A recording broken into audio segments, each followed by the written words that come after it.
Hello, class 9th. Hope you all are good. Now, children, today we will start a new chapter, that is your skin. Okay, and skin is the largest organ of our body, and it is also known as the jack of all trades. Why? Let's discuss this. Okay. The jack of all trades means one who performs so many different functions. All of you know that skin is the largest organ in our body, and not only it protect what inner parts of the body or inner organs of the body, but it also performs so many different functions, such as what it help in regulation of body temperature and excretion, removal of waste in the form of sweat, and perceiving external stimuli like all of you know skin is one of the sense organ, right? And it also performs so many different functions. That is why skin is also known as the jack of all trades, right? Now the skin, all of you know, it is in man is the largest of all the body organs, and skin along with its derivatives collectively they constitute what? Integumentary system. And the integumentary system in man is divided into first two parts. First is your skin proper and second is your skin derivatives. Skin proper is divided into epidermis and dermis, while skin derivatives divide into hair, cutaneous glands and nails. There are three cutaneous glands in our body, that is your sweat gland, sebaceous gland, and third is your mammary gland, right? Let's first discuss the skin proper. The skin proper has main two parts. First is your epidermis and second is your dermis. Now dermis is a connective tissue, and it is a derivative of mesoderm. Mesoderm, I think all of you remember that in previous videos I just told you that developing embryo has three layers: ectoderm, mesoderm and endoderm, right? The middle layer is called mesoderm. So dermis is a connective tissue and it is a derivative of mesoderm. Now, the epidermis and dermis of skin, they fit into each other by a system of ridges and grooves. And ridge of one fitting into the groove of the other. Ridges and grooves meaning just this is what? Ridge, and this one is called what? Groove. Actually, this one is your what? Epidermis, right? And below it, what is there? There is a dermis. The dermis is ridge, or you can say dermis ridge is fitted in the groove of epidermis. Ridge of one fitting into the groove of the other. Just look at this diagram. Actually, up to this portion there is epidermis. After this, what is here? Dermis is there. Now there is, you can see these ridges and groove. Okay, this is what a ridge. Then is your groove, then ridge, then groove, then ridge. So what they are called? Ridges and grooves. Ridge, this is the ridge of what? Epidermis. It is fitted in the groove of dermis, right? Understood?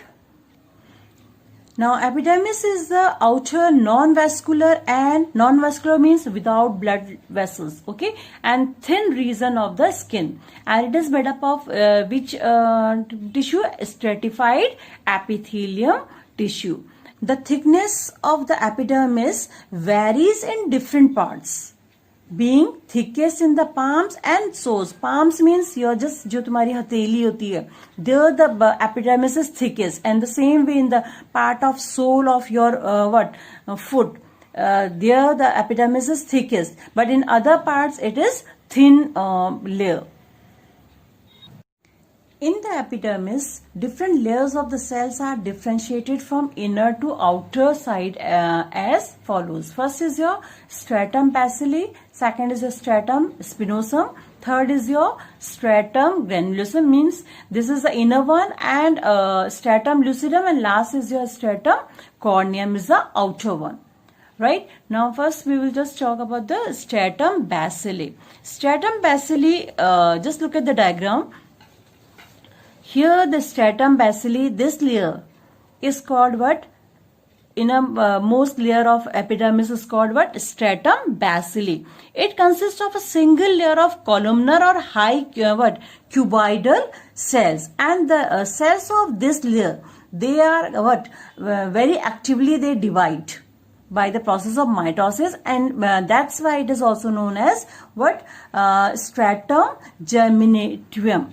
Why? Because the cells of this layer, they keeps on dividing. Next is your stratum spinosum, is composed of polygonal cells, and the stratum basilae and stratum spinosum, they collectively are known as stratum malpighi. Next is your stratum granulosum. It consists of 2 to 5 rows of flattened rhomboid cells, and just look at the diagram. These layer is called what? Stratum granulosum.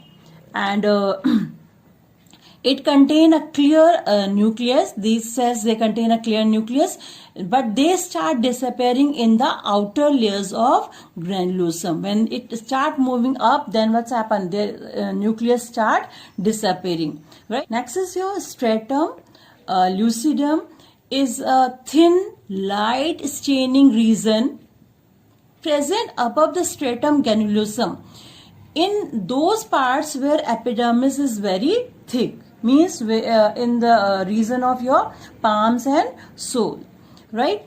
And the cytoplasm of these cells, they contain a refractile substance, and it is known as eledin. So eledin is present in stratum lucidum, right? Next is your stratum corneum, is a very thick in the palms and soles, and it is composed of clear dead scale-like cells which become more and more flattened as they move towards the surface. And the cytoplasm of these cells is replaced by insoluble protein that is known as keratin or horn. And in these cells, nucleus is what? The nuclei of the cells have already disappeared. Okay, and these outer layer of dead keratinized cells constitute the stratum corneum. And all of you know that we also this is the layer which is cast off as small pieces at intervals. Actually, this part of epidermis which sheds off, it casts off means it sheds off as small pieces at interval, means side by side. You can see that some layers are coming out from your skin. That is actually this stratum corneum. And during our lifetime, we shed about how much? 23 kg of skin in this manner.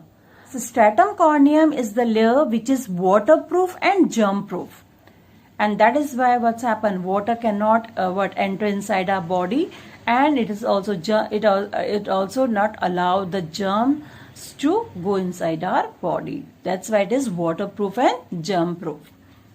As you all know that skin has different shades of colors, right? Some has fair skin, some has dark skin. So actually the color of the skin is depend on two main factors. First is the blood in the capillaries of the connective tissue beneath the epidermis. Okay, and second is the presence of varying amount of melanin pigment. Actually, melanin pigment is the pigment which gives color to the skin. If it is present in large amount, then the skin would be dark. If it is present in less amount, then the skin would be light or fair. Okay, and these melanin pigments are produced by melanocytes, which are present beneath means below the epidermal cell. And melanin actually not only it gives color to the skin, but it also gives protection by absorbing ultraviolet rays from the sun. What is saying that more melanin is found in the skin where the sun rays are more intense. For example, tropical regions, the people, those who live in tropical region, they have dark skin because they are more exposed to the sun. while it is less in the colder region. The people those are living in colder regions, they have fair skin because there is in their skin less melanin is present, right? Some people, they do not develop melanin at all. Such persons cannot face bright light for few minutes without serious burn, and that so we can say that skin color act like an umbrella. Now there are some abnormal pigmentation is also there in the skin, which produces three main types of disorders. First is your freckles. What is freckles? In some people, melanin tends to form spotted patches, giving rise to freckles. These spots on the skin are called freckles. Right? Second is your leukoderma. Leukoderma is actually a condition in which skin pigmentation is lost in patches of various sizes from different parts of the body. Actually, there are you have seen in some people there are white patches are found on the skin of some people in hands or on face. So these white patches are called leukoderma, right? And actually it is harmless disorder, and the exact cause of this disorder is still unknown. Next is your albinism. Albinism is actually a hereditary disease in which there is a complete absence of pigmentation in the skin. When there is a complete absence of pigmentation in the skin, then the person suffer with albinism, and it is a hereditary disease. And the skin of albino, albino means the person who is suffering with albinism, they are known as albino. The skin of albino looks pinkish because of the blood capillaries below the epidermis, whereas the hair, eyebrows and eyelashes appear they golden.